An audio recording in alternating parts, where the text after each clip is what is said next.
Hey students, welcome back, and we are going to get into chapter 19. And in chapter 19, I'm going to focus primarily on World War I, a very significant event in world history as well as U.S. history. So World War I, the dates for World War I are 1914 to 1918. 1914 to 1918. Let's see if I can do this here. 1914, 1918, and U.S. involvement in World War I was just a little over a year, from 1917 to 1918. So U.S. involvement was not as long as other countries in World War I, but it still is a very significant event in U.S. history because it does change a lot of things in the United States. So World War I, 1914 to 1918, U.S. involvement in World War I, 1917 to 1918. So this lecture is two parts. We're going to begin by talking about the causes of World War I. So we're going to kind of scope out and we're going to look at more world history and some of the trends happening in Europe. And then we're going to talk about some of the unique aspects of World War I. And then we're going to talk about the U.S. Stance towards World War I, at least initially.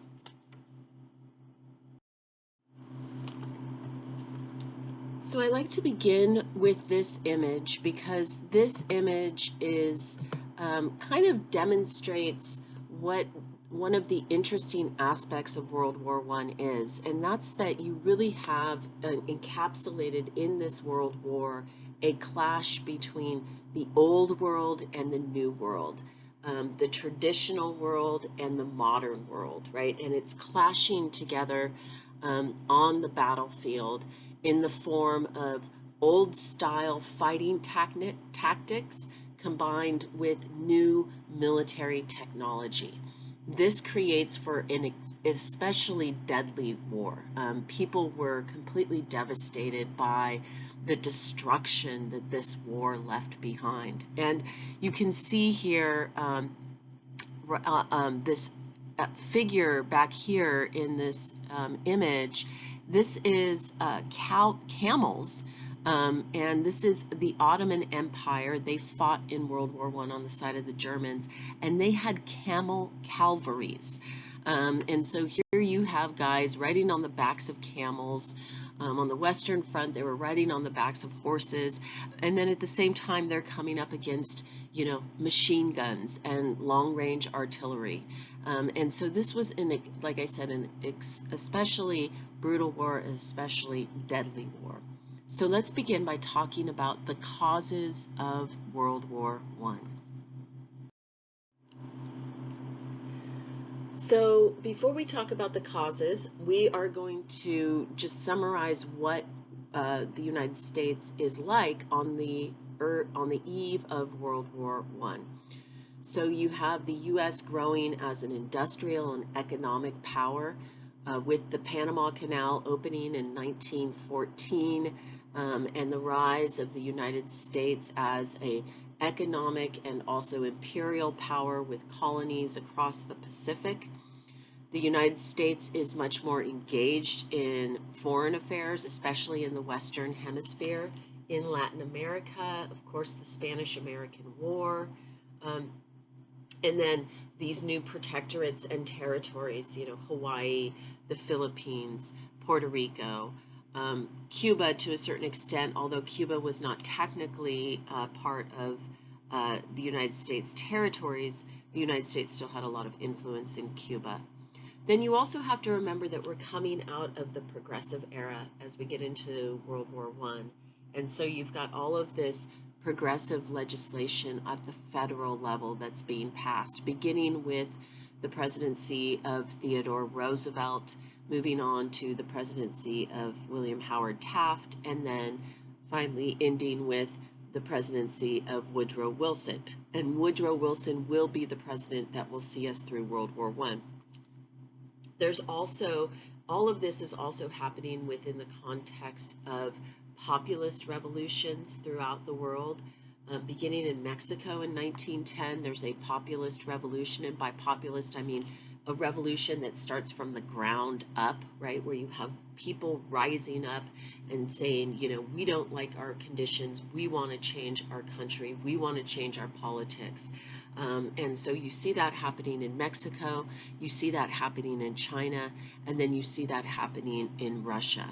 And so with these populist revolutions happening, you have to keep in mind that the United States is feeling more and more defensive about its own position politically in the world. So in a lot of ways, the U.S. is looking for ways to justify its political position, its democracies, its capitalist system.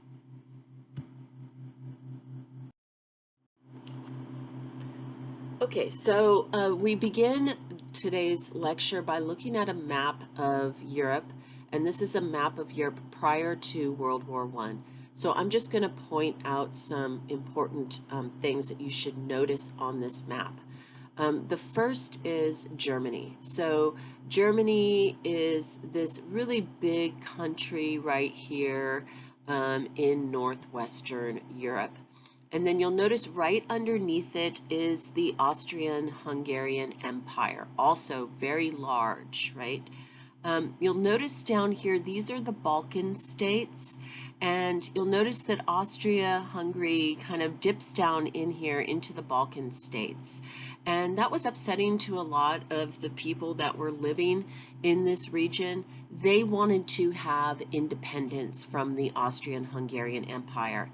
And that turns out to be really important for understanding the event, the assassination, which sets off the domino effect, which leads to the start of World War I. Okay, so that's where the powder keg will explode, is down here. Then you'll also notice here in the east over here is the Ottoman Empire. This is the same Ottoman Empire that had existed in this region since the 1300s. It's now shrunk up considerably, but it still is a major influence in this region. Now, all of this, these geopolitical boundaries are going to change after World War I. At the conclusion of World War I, what you're going to see is a series of countries established here in Eastern Europe. Germany and Austria-Hungary are going to shrink significantly, and the Ottoman Empire is going to dissolve after World War I. And basically the country of Turkey is going to be established right here on the Anatolian Peninsula. Okay, so that's just kind of this is what Europe looks like before, on the eve of World War I. Those are the country boundaries. And look at Russia. Russia's over here. And keep in mind, this is Imperial Russia. Okay, so this is the Russia led under the Tsars. Okay, so now we are going to get into the causes of World War I. And a good way to remember the causes of World War I is with an acronym. And that acronym is MAINS, or MAINS. And so we're going to begin with the M in the MAINS acronym, and the M stands for militarism. So this is the military buildup that was taking place in the decades prior to World War I, primarily between England and Germany. So Germany was a newly unified country. It had unified in the 1870s under Otto von Bismarck, and they were busy trying to forge a national identity and also a military power. And they do this very successfully in the decades leading up to World War I.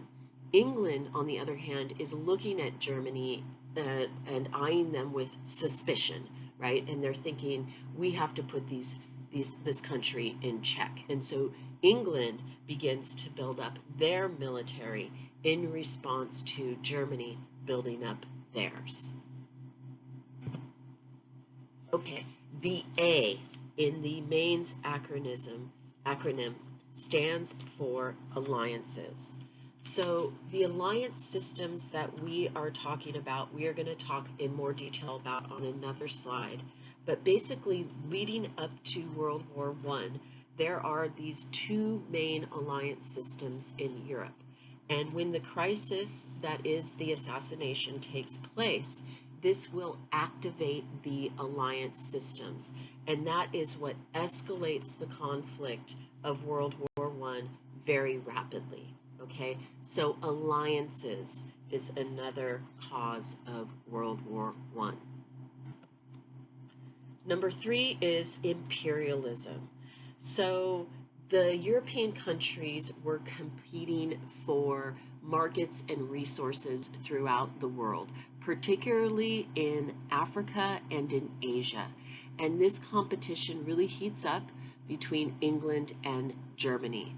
Okay, Germany and England kind of fought each other via proxy through the Boer War that took place in South Africa. So there was a lot of bad blood between these two countries as a result of these, again, competitions for these colonial holdings in Africa and in Asia.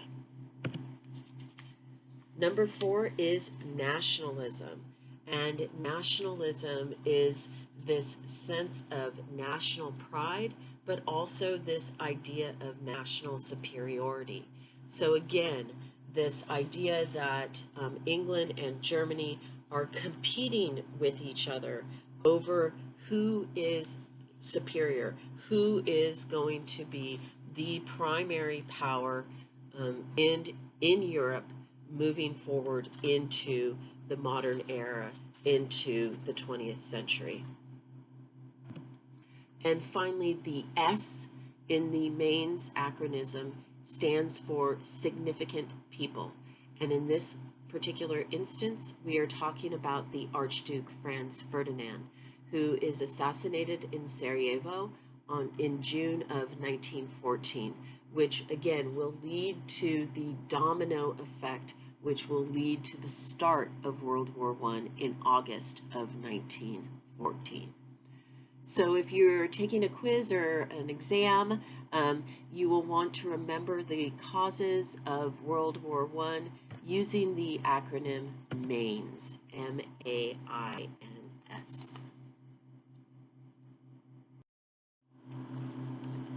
So now let's talk about these alliance systems, which I alluded to when I spoke about the causes of World War I.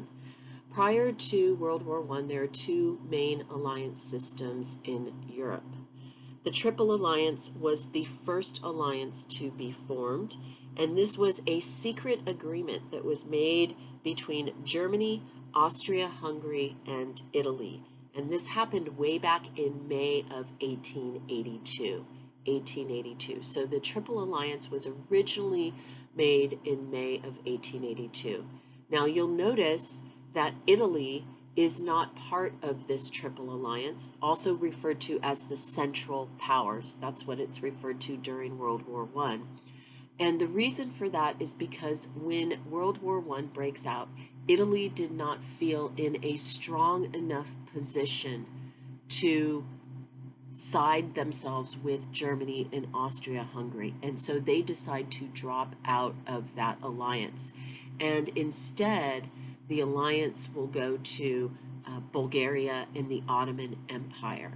So the Central Powers in World War I that will fight in World War I will start with Germany, Austria-Hungary, Bulgaria, and the Ottoman Empire.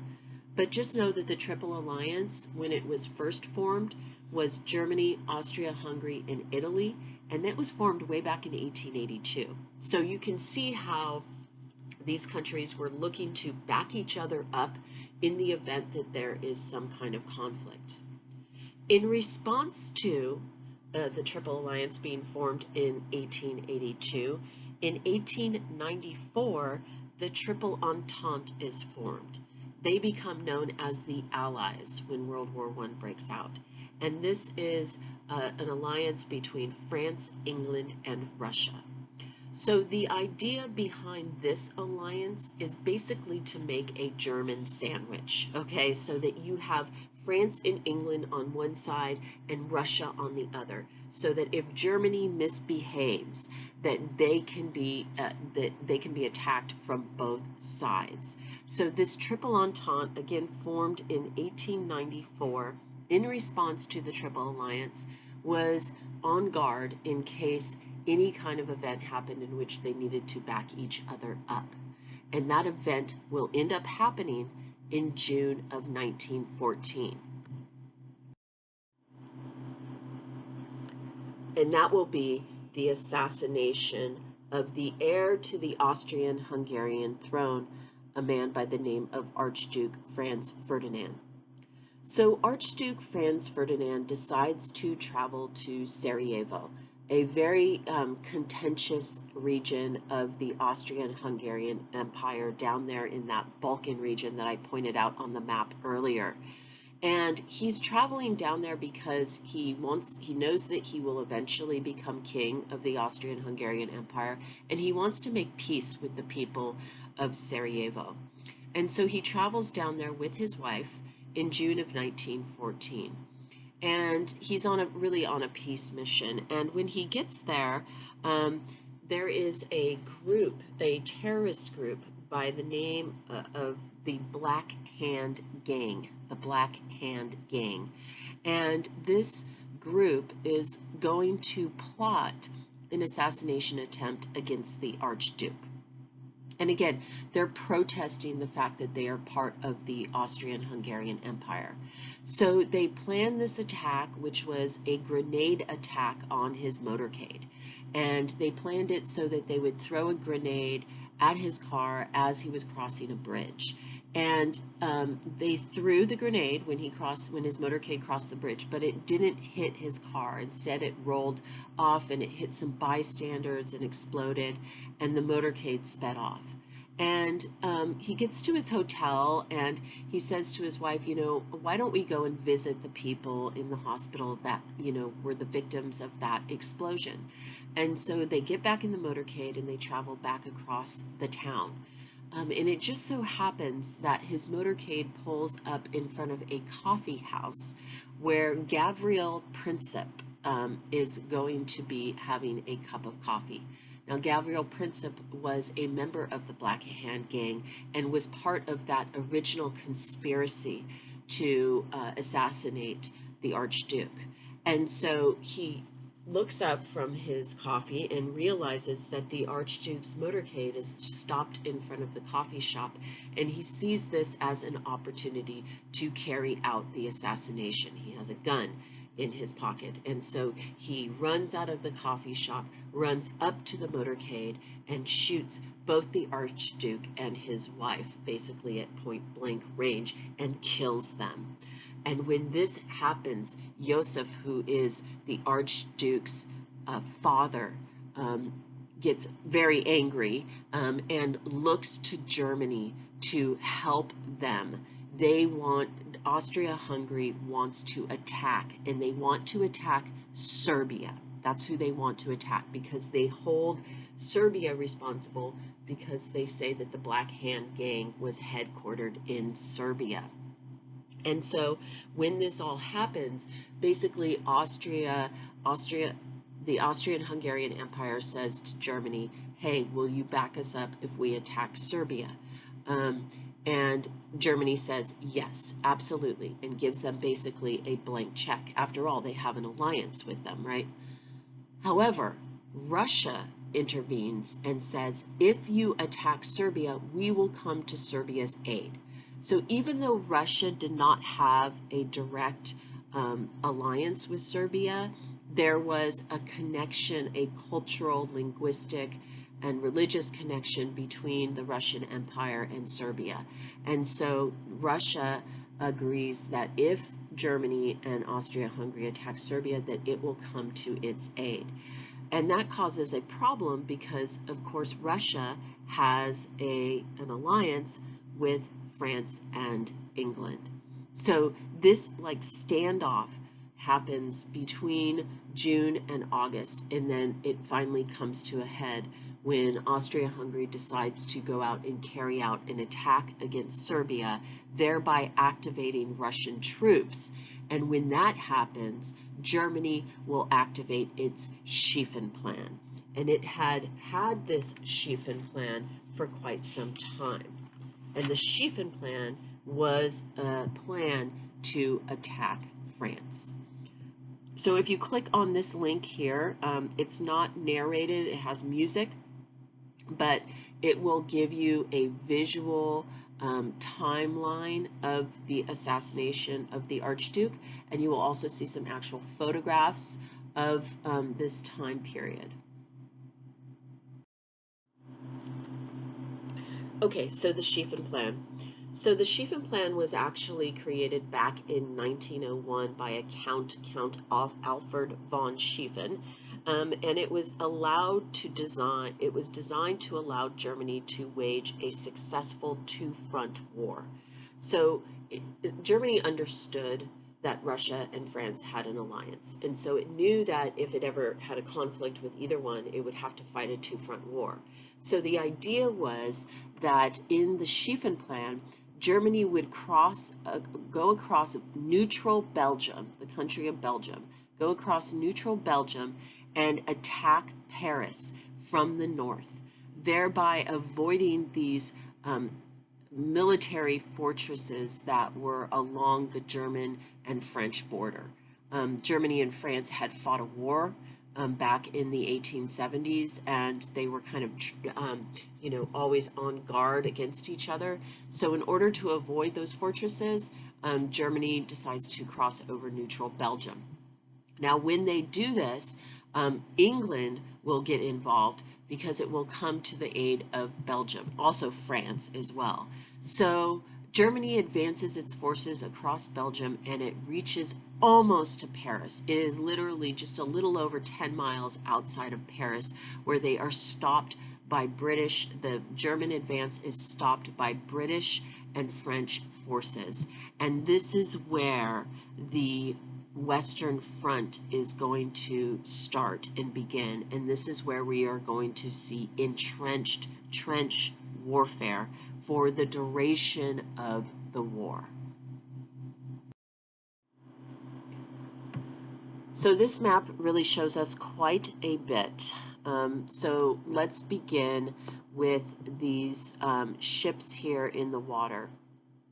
So these ships here in the water on the map, these represent the British naval blockade of German ports. Okay, so you'll see here, Germany, right here, has very little access to the sea. It's got this very small coastline right here. So the British were thinking, if we create a naval blockade, then Germany will not be able to get any goods into its country. So that was the purpose of the naval blockade. Okay, then you'll notice here this purple line, it stretches about 400 miles, okay, all the way from Belgium all the way down here to the Adriatic Sea. And this is the Western Front. So this represents hundreds of miles of trench warfare along the western edge of this war. And this is also where American troops will be deployed in World War I. Over here you have the eastern front of the war represented by this red line, and this eastern front was much more fluid. There wasn't quite as much trench warfare fighting. There was some, but not a lot. And there was a lot of cavalry and a lot of movement back and forth. Over here you have very little movement back and forth. It's essentially a stalemate. Then you'll also on this map notice that all these countries here in this orange color, these are all the Central Powers. And you can see why they are called the Central Powers when you look at them on the map, right? They're very centrally located in this war. And then all the areas that you see there in this greenish blue color, this is all Allied powers or Allied allies. You'll notice that Italy will eventually ally itself with the Allies, as will all these other areas in North Africa, because they are colonies of these either France or England, Britain. And then all the countries that you see here in this beige color, these are all neutral countries. Okay, so we're going to just go quickly over these various military technologies that were being employed during World War I. The first is trench warfare. Now, trench warfare was not necessarily new in World War I. It had been used in the American Civil War, but the extent to which it is used in World War I was actually new. They were quite advanced, these trenches. They were connected by to each other through tunnels and other trench systems, so that basically it created like a zigzag network of trenches on both sides. So you had the Central powers fighting on one side of the trenches, and the Allied powers fighting on the other side of the trenches. Now, in between the two areas was something called no man's land, and this was an area that was filled with obstacles and pits of dead bodies, and it was just a horrific area. But every once in a while, your commanding officer would order you to go up and over the top of the trench and run across no man's land to try to take the enemy trench. And this was a very dangerous and often deadly endeavor. So trench warfare. Trench warfare is really important to understanding the insidiousness of this war, because it is one of the reasons why this war remained a stalemate for so long, because there was very little movement in either direction on the Western Front because of this trench warfare system. Another tactic that is used during World War I is mustard gas, and this was first used by the Germans, later on used also by the Allies. This is a poisonous gas that is typically launched in a canister into the enemy trenches, and this gas was poisonous. It could cause lung damage, it could cause blindness, it caused these really nasty rashes and boils on the skin. It would turn your skin this mustard colored yellow. That's why it was called mustard gas. So this was a very dangerous weapon that was used during World War I. Machine guns also used widely for the first time during World War I. The machine gun was actually invented back in 1880, but it was used to a large degree for the first time during this war. Now, these machine guns were not small and portable like the machine guns that we have today. They were large and bulky, and they would typically be set up on the edge of a trench, but they were very deadly. Long-range artillery guns also used. Again, these are basically like giant bullets that were being shot out of cannons. They could go long distances, and they could cause a lot of damage and destruction. Flamethrowers were also used during World War I, and these were used to clear foliage so that you could have clear sight lines. They were used sometimes to destroy enemy bunkers or any kind of structure. So they were extremely devastating as well. Planes and Zeppelins or blimps were also used during World War I, and these planes were typically biplanes, and they were very sort of primitive. They typically had just one or two pilots, and the planes were used either for reconnaissance, for gathering information, or they were fighting each other. The planes would have these mid-air flights called dog fights, where they would shoot at each other with machine guns that were mounted on the end of the airplane. Zeppelins were used by the Germans, at least initially during World War I.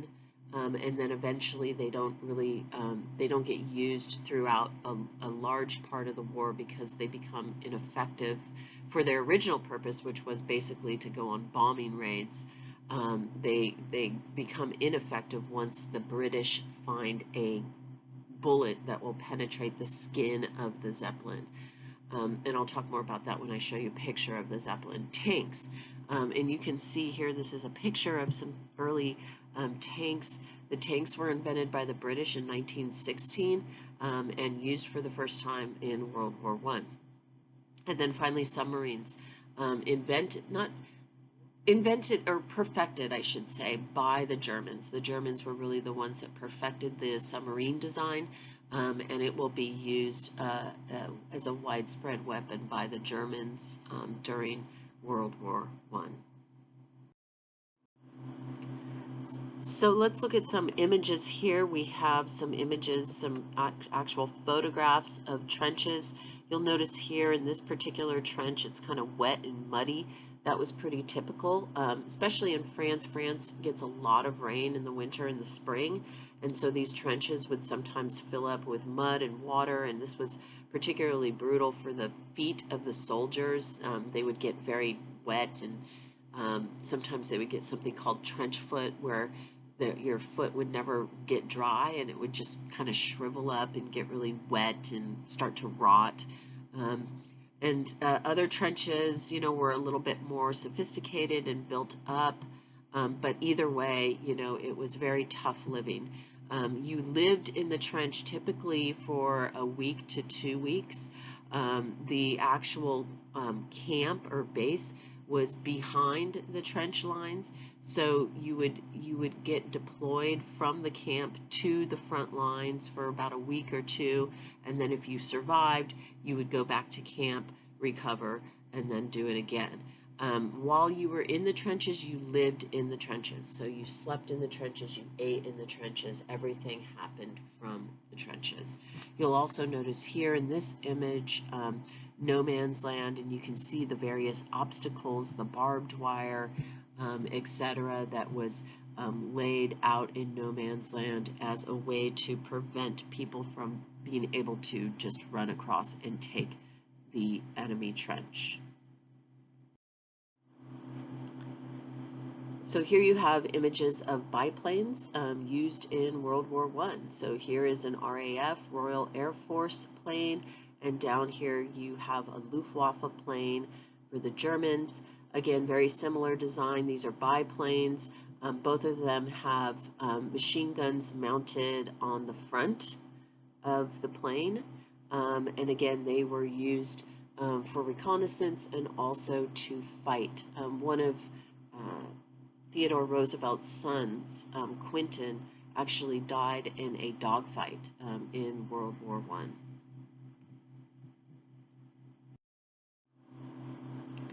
Okay, so I mentioned the machine gun. Here you have German soldiers with a machine gun, and again, very large, but you can see how it would get mounted on the edge of a trench and then be used to try to fire on soldiers that might try to cross no man's land. And then here you have a German Zeppelin. So these Zeppelins, these blimps, were used at the beginning part of the war to carry out bombing raids on British cities, and they would slink across the English Channel in the middle of the night, and then sort of silently, come across cities and drop bombs, and they successfully did kill a handful of civilians until the British military was able to design a bullet that would penetrate the Zeppelin's skin. And once that bullet was created, these Zeppelins basically became obsolete in terms of their fighting capacity in World War I.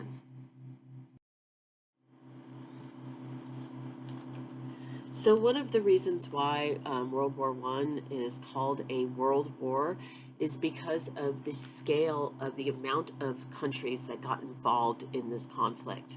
So it really is a global conflict, as all world wars are. So China and India, Australia, and Brazil all got involved on the side of the Allies.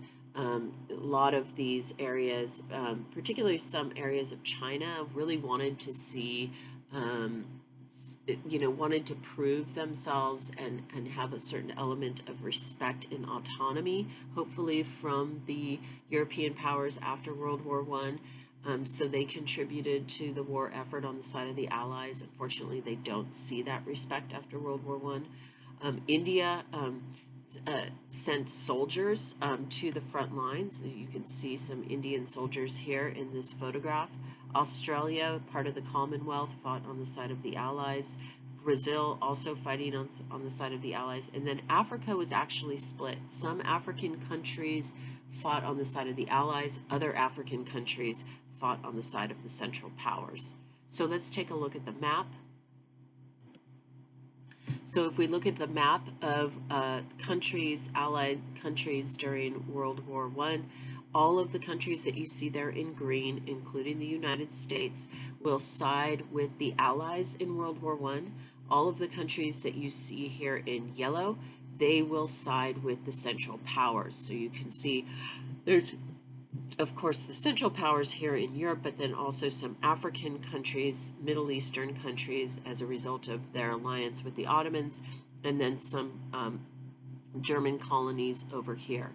And then you'll see that all of the areas there in gray, those are countries that remain neutral. But you'll notice that the majority of countries throughout the world are going to side on one side or the other throughout the duration of this conflict. Okay, so the United States takes an official neutral stance when World War I breaks out. Remember, we don't get involved in the war until 1917. And one of the reasons why the Woodrow Wilson administration decides to take a stance of neutrality has to do with economics. So we had trading partnerships with both the British and the Germans, and there was a lot of, there was financial issues at stake. But even more importantly was the issue of German immigrants living in the United States. There were a significant number of German immigrants in the United States at this time. Certain parts of the United States in like the upper Midwest would even have like little German enclave communities that spoke German, that celebrated German holidays. So there was a big German immigrant presence in the U.S. and Woodrow Wilson did not want to see that population ostracized, and they also, they didn't want to worry about, espionage activities or spying activities amongst that population either. So they took an official neutral stance. However, most people in the United States favored the Entente, favored the Allies, favored the Russians and the French and the British, right? But still, the Wilson administration was determined that this was a European conflict and that the United States stay out of this conflict. And that was the prevailing sentiment amongst the U.S. population.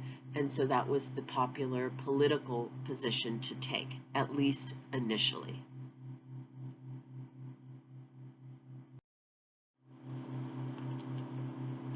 However, it turns out that although the Wilson administration was taking an official stance of neutrality, in practice, they were siding very much with the Allies. And so Germany claimed that the U.S. was claiming neutrality, but was secretly helping the British. And in fact, it turns out that that was the case. So again, this naval blockade of German ports was beginning to significantly impact Germany, especially the people in Germany who were unable to get goods and imported goods from other places, including food. So the Germans in World War I were known for their submarine warfare. they were the ones to perfect this submarine design, and they called them undersea boats or U-boats. The successful design, and you can see a picture of it here, was a submarine that was 214 feet long. It could hold 35 crewmen. It could hold 12 torpedoes, and it could travel underwater for 2 hours at a time. So it could stay underwater for a full 2 hours, which was really advanced technology for its time. And this particular weapon, the submarine, was very deadly, but it also was looked down upon by other European powers because this was seen as a coward's weapon because there was no radar at this time. So you couldn't detect whether or not a submarine was in the water nearby. And so it could surprise attack ships, and it did on a regular basis. And so it was considered a very sort of cowardly, dirty, dastardly weapon of war. And the Germans were really very much hated for employing this weapon during this war. And especially after the Germans sunk the passenger cruise ship, the Lusitania, in May of 1915.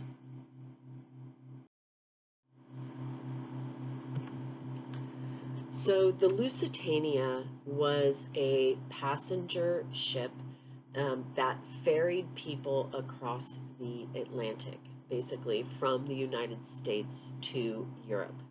And the Lusitania was known as the fastest steamship. So it could get people from the U.S. to Europe or Europe to the U.S. very quickly. And it was a very popular ship. It was part of the White Star Line, which is the same company that built the Titanic and also the Queen Mary, which is now docked in Long Beach. And the Lusitania set out to cross the Atlantic at the beginning of May, and it was warned by Germany. Germany actually had put warnings in newspapers in New York, which is where it set out from, that the Lusitania was carrying weapons, and that these weapons were intended for allies, and that the Germans considered the Lusitania a military target. There were warnings in the paper. The captain of the Lusitania chose to ignore these warnings and continued on with the cruise across the Atlantic. And it got to waters outside of Ireland, on the coast, off the coast of Ireland. It was headed for Liverpool, England. So it was going from New York to Liverpool, England.